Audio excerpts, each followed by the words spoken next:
What's up, YouTube? It's your boy V, and in today's video I want to discuss a game, or let's just say my journey these past few weeks, if not month, of trying to find a live service game that can really both hold my interest and also something that I can play with my friends. You know, for such a long time now, it feels like I've been looking all over Steam for a game that me and my friends can all play together. And I've been such a live service fan and advocate throughout the years that I got into gaming because I get to play with my friends and make new friends along the way. I love those games where it's just a community of people and I get to meet new and interesting people every day, form connections over time, and get to play this experience together. So needless to say, I've gone through a lot of games these past few weeks. And honestly, I think I've come across the one that I've been looking for. And that game is WARFRAME. I've heard about WARFRAME for a while now, particularly when I was playing the first Descendants. You know, a lot of people in my comment section at that time were telling me, hey, go check out WARFRAME, go check out WARFRAME. This is just a Gooner version of WARFRAME. And I've sort of pushed that aside for a while now, and honestly totally forgot about it until recently. I had a friend suggest again that I should play WARFRAME, and this time I actually did it. And when I say the WARFRAME community is a community in gaming in which I don't think I've ever seen before. It reminds me of that OG Halo 3 community. I remember when I was a kid, I would custom map hop, you know, all these different forged maps of people and game modes like Duck Hunt, this and that, with people I've never met in real life, and just these insane connections and groups of people, you know, some people doing machinima, you know, bits and sketches, like all of us not even knowing each other, only knowing that we're all Halo fans coming together. Like WARFRAME reminds me of that peak Halo time where it felt like the community as a whole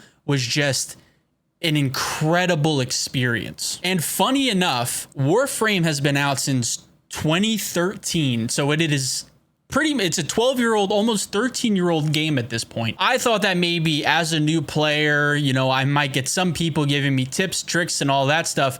But when I tell you that I hit the go live button on my first time ever playing WARFRAME and had a sea of people, dozens of people come into my live stream and just talk about the community, talk about the game, all spoiler free, and just vibing. It was actually incredible. I don't think I've ever experienced a game like it. And not just that one day, but the community has followed me throughout my journey the past few live streams, just excited to see my experience playing WARFRAME for the first time. And honestly, as a new player coming into WARFRAME, it's not that complicated. I mean, you take the game at your own pace, you play through everything, and you know, you just have a good time doing it. I mean, there's no reason to rush anything, and they'll be the first people to tell you that. I had people gifting me warframes and weapons and color palettes for my warframes. I've had people helping me through missions, helping me through events. I've had people DMing me in game with just photos of their warframes and their colors and stuff. They call it fashion frame,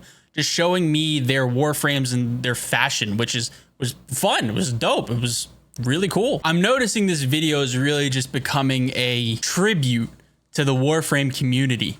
I mean, I've hopped around a lot of different live service games in the past. I started this channel on the original Call of Duty Warzone in 2019. Then we hopped over to Apex Legends, moved over to a little bit of Elden Ring, Baldur's Gate 3, a little bit more variety of things. And the one thing that I'll say, being a part of all these communities, all very different in a bunch of different ways, none of these communities compare to WARFRAME's community. WARFRAME's community is supportive, kind, encouraging, passionate about this game like no other. And the amount of lore that is in the game, both that I can experience through the content and also that they've known for years now, it's almost like a cult. It's crazy. I'm reading the chat.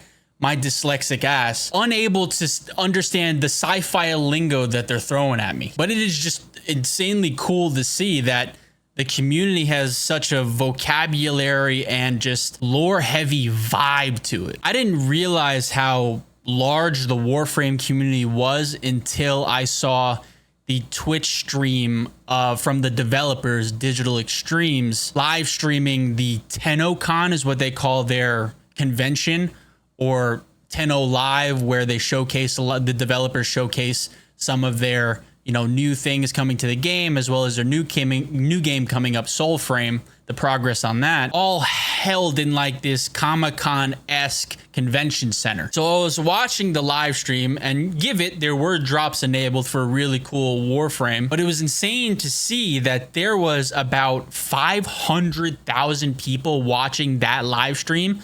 And on top of that, how many other Warframe creators people were watching their perspective of.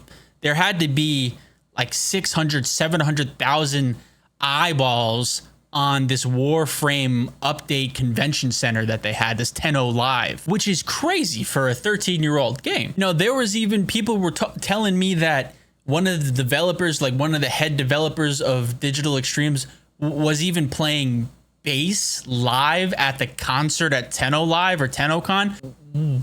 What the?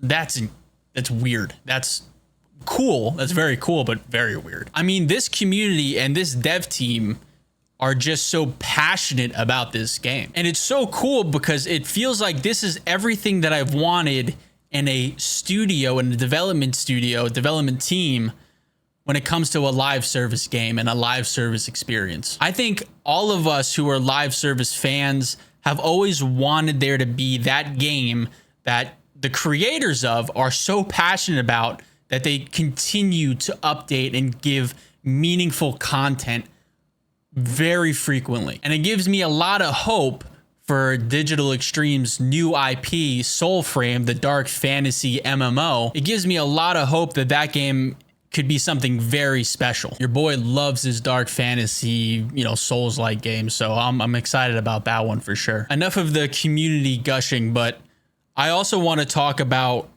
Warframe as a game from the perspective of a new player in 2025. If you're a fan of the science fiction, looter shooter, MMO, fast-paced gameplay, hero shooter elements where each character has their own abilities, this is definitely your game. I mean, compare it to a game like Destiny 2, very similar in a lot of ways, but also very different. As a new player, when I played Destiny 2 for the first time in 2024, 2023, I only got about 10 hours into the game before I got hit with my first paywall. Nothing takes you out of the immersion more than a paywall in front of your face. But that's not the case in Warframe. I've sunk about 30 to 40 hours into Warframe so far and have seemingly no reason to spend a single penny, which is crazy because it's a free-to-play game. But even the community, one of the first things that they told me in unison, do not spend money on this game, which is, listen, I understand Digital Extremes needs to make a buck, and I'm sure they're making a few bucks with some of their more dedicated players. But I also don't mind spending a little money to support a development studio that seems as passionate and creative as Digital Extremes. So I'll buy a few cosmetics here and there, no problem. But to see that compared to Destiny 2, Warframe is kind of encouraging you not to spend any money. It's giving you everything that you need within the game to have a good time, to progress through the main story, to be immersed into this world and not spend a dime. And on top of all of that, the premium currency that's in the game, I've been told that it's even grindable in game. You can grind for the premium currency to buy some of the things in the store. So realistically, whatever's in the store, you honestly really don't need to buy anything. The devs over at Digital Extremes seem to just want you to play the game, which should be the goal of any live service developers. It's not to get them to spend as much money as possible. It's to get them to play the game and want to spend money to support the development team. I've had a little joke as I've been enjoying the game that, every penny, every dollar spent in the store that I would spend in the store is going to the development of their new game, which I honestly do believe. I do genuinely believe that the money that we're spending in the store as a community is going to their new dark fantasy MMO experience, which has a lot of legs to stand on. I was even gifted an early pre-alpha code by somebody in the community. GG's to Wraither. And I was playing a bit of that, and that was really cool. I mean, it's a lot better than what I saw gameplay wise like a few months ago when they showed their first showcase of the game. I mean, this game, Soulframe, has a lot of possibilities, but I can go on for forever. I just wanted to get on and share my experience and give the flowers to Digital Extremes and also the Warframe community for being so hospitable to me and giving me a phenomenal, experience as a new player, in 2025. If you're looking for a new game to play with your friends and you really enjoy science fiction and lore, fun gameplay mechanics, everything within that Borderlands kind of looter shooter genre like Destiny and the First Descendants, I highly suggest trying Warframe. Anyway, that's it. I don't want to take too much more of your time. If you enjoyed the video, if you enjoy Warframe, give the video a like and subscribe to the channel. We'll be making more Warframe and Soulframe content in the future. That's another thing. I have to figure out what kind of content to even make on a 12-year-old game. So if you have any suggestions of what kind of content you would like in the Warframe community from a new player, be sure to leave it in the comments. Be sure to catch my live here on the channel on YouTube, and I'll catch you guys in the next one. Peace. Another job well executed.